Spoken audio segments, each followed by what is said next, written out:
Buenos días, mi nombre es Miranda Padrón y hoy hablaremos de la artritis idiopática juvenil, antes llamada artritis reumatoide juvenil.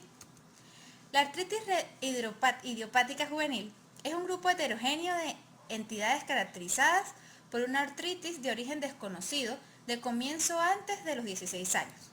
Persiste al menos 6 semanas y tiene diferentes formas de presentación, síntomas clínicos y probablemente base genética.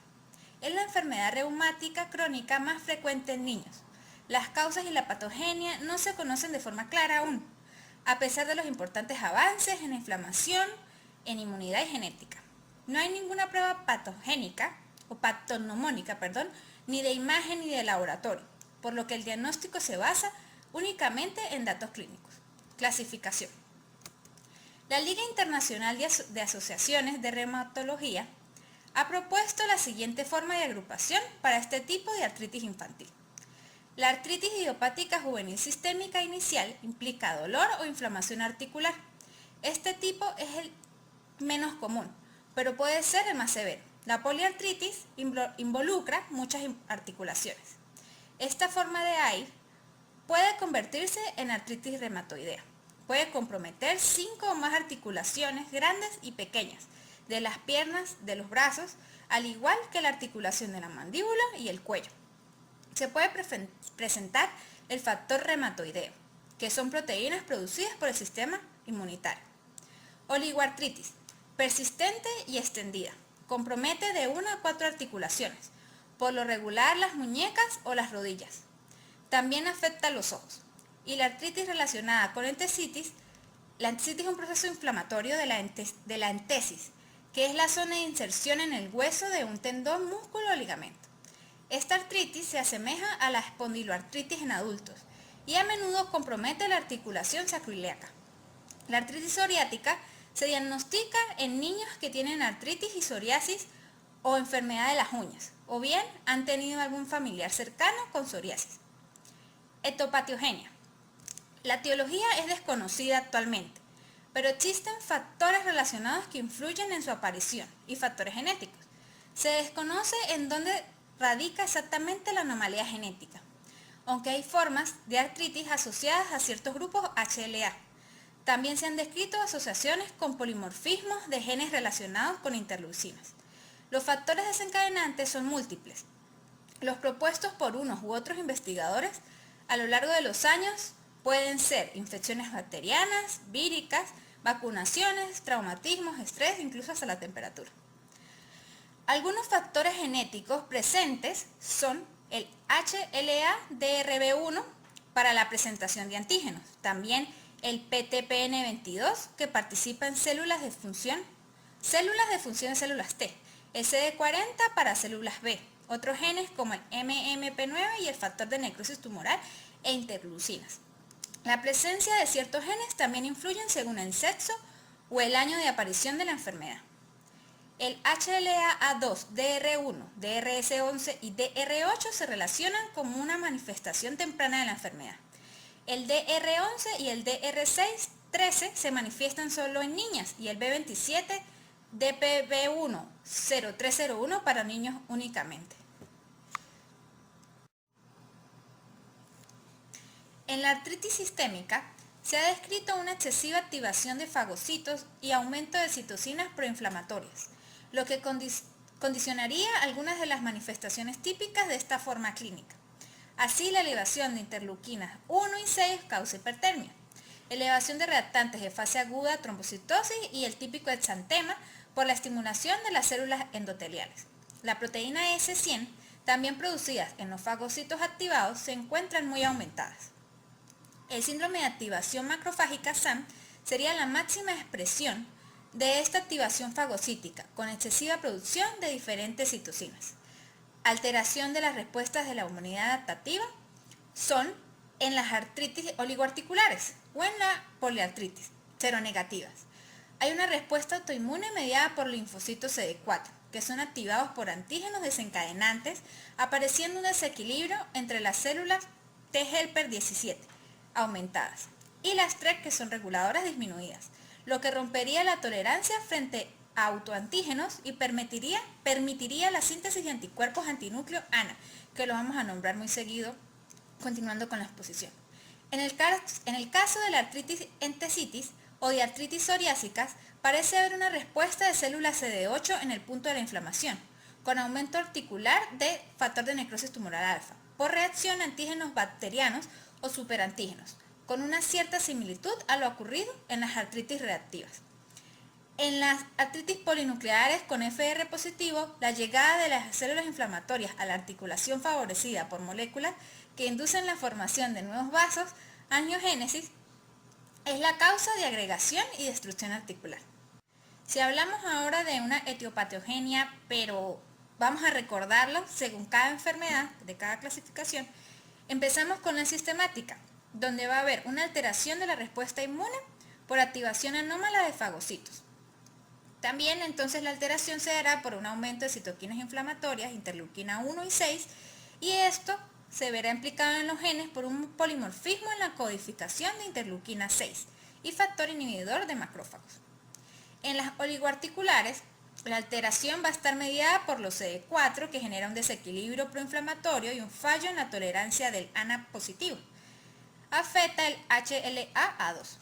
En las poliarticulares, va a haber una alteración en las moléculas que inducen neovascularización, lo que va a afectar la entrada de las células inflamatorias en articulación y va a generar una destrucción de cartílagos. Están presentes el HLA-DR4 y el DR14. En la artritis con entesitis va a haber una modificación en la respuesta CD8 que va a generar el infiltrado por entesitis. Esto que va a generar una alteración en el aumento del receptor de necrosis tumoral alfa en la membrana sinovial y va a estar presente un cambio en el gen HLA-B27 y un polimorfismo del gen del receptor interleuquina 23. ¿Qué pasa? Entonces, este HLA-B27 va a ser una prueba que siempre me va a indicar que existe este tipo de artritis. La psoriásica va a tener también una respuesta diferente para los CD8 y también va a tener el aumento de necrosis tumoral alfa. Va a haber un polimorfismo también en la interleuquina 23, pero no va a estar presente el gen que ya les había dicho, el HLA-B27. Criterios diagnósticos. Tenemos entonces que cuando hay una artritis sistemática, va a iniciar en rodilla y cadera o muñeca y vértebras. Va a tener una fiebre mayor a 2 semanas. Va a haber algo muy característico que es el exantema eritematoso evanescente. Puede haber linfoadenopatías generalizadas y puede haber hepatomegalia y esplenomegalia. Se debe descartar el HLA-B27 en mayores de 6 años. Personas que tengan hirsutismo, psoriasis de herencia familiar. Se descarta una espondilitis anquilosante y la presencia de inmunoglobulinas M para el factor reumatoideo. Esta prueba se hace en 2 ocasiones. Las pruebas que se realizan para la artritis sistemática son las de factor reumatoideo y ANA, que deben dar negativos. Va a tener hiperferretinemia, leucocitosis y trombocitosis.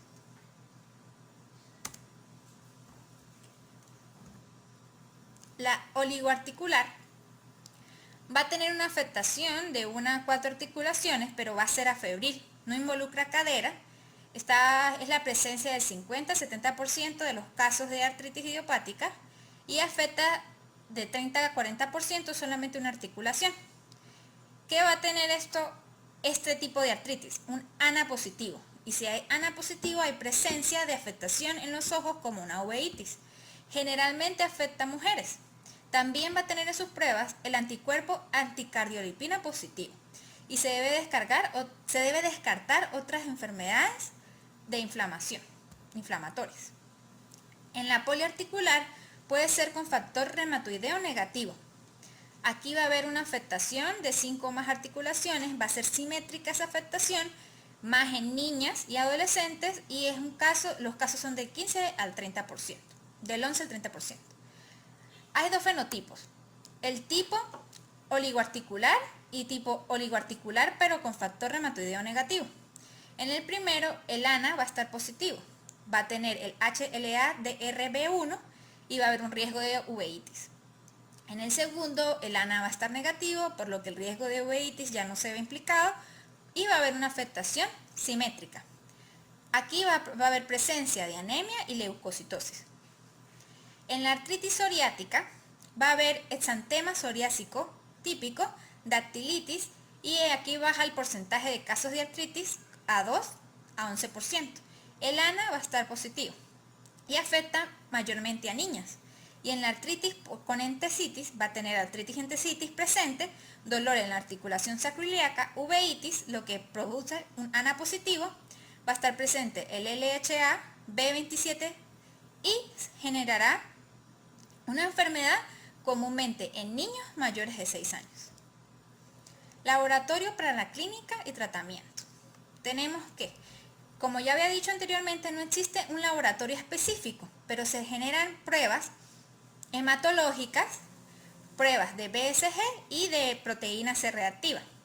El factor reumatoideo no es bueno para tamizaje, pero se debe tener en cuenta que si está positivo va a generar una destrucción articular. Cuando el ANA es positivo se asocia a riesgo de uveitis y siempre que hay HLA-B27 es artritis relacionada a entesitis.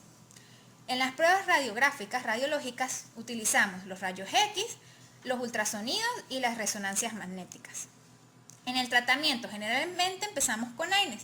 Se utilizan generalmente el celecoxib, el ácido acetal salicílico, el ibuprofeno, el piroxicam y el naproxen. Los glucocorticoides se utiliza el hexacetónido de triamcinolona. En los fármacos, el metrotexato, la levofloxamida y la sulfasalina. Y los inmunosupresores se utilizan la azathioprina y la ciclofosfamida. ¿Cómo se aplica? Vamos a tener presente que cuando es una oligoartritis se hace una monoterapia de AINES máximo por 2 meses. Se pueden utilizar también corticoides como fármacos modificadores de enfermedad, que son los fármacos. Tenemos el metrotexate y también se pueden utilizar agentes biológicos. Cuando hay presencia de entesitis solo se utilizan glucocorticoides y fármacos. Cuando hay poliartritis no se inicia con AINES sino con glucocorticoides y luego metrotexate. Cuando es sistémico, generalmente se genera una monoterapia de un mes máximo de AINES, luego si no se utilizan glucocorticoides. Y cuando hay uveitis se utilizan los glucocorticoides tópicos.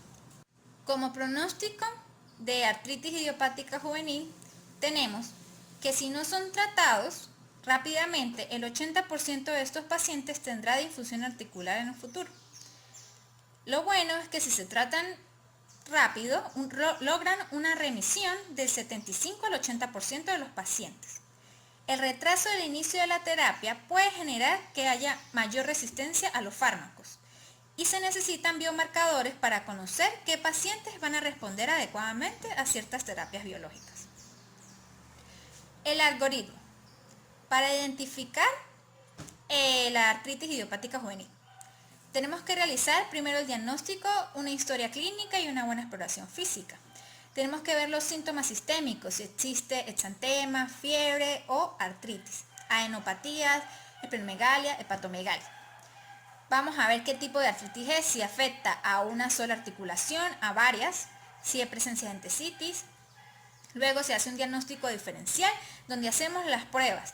Por lo menos como habíamos hablado de la artritis entesitis, se hace la prueba para el HLA-B27. Se hacen PCRs, también hay microbiología como cultivos de líquido articular.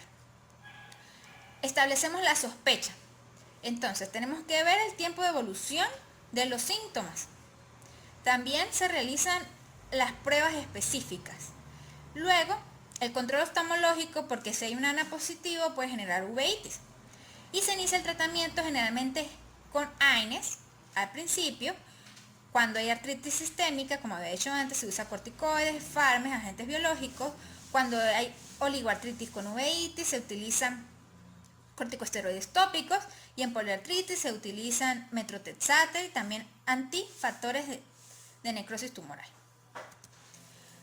Para el diagnóstico diferencial, cuando hay una aparición de artritis en la infancia, se debe tomar en cuenta que hay que descartar enfermedades infecciosas. Si hay una enfermedad estreptocócica, se debe descartar trastornos de interóseos, espondilitis, sarcoidosis. Se deben solicitar exámenes como los que ya había nombrado anteriormente para identificar qué tipo de artritis es. Se debe derivar a un especialista y se debe tener en cuenta que si la artritis persiste mayor de 6 semanas y tiene menos de 16 años el paciente, es exclusivo para confirmar el diagnóstico de artritis idiopática juvenil. Muchísimas gracias.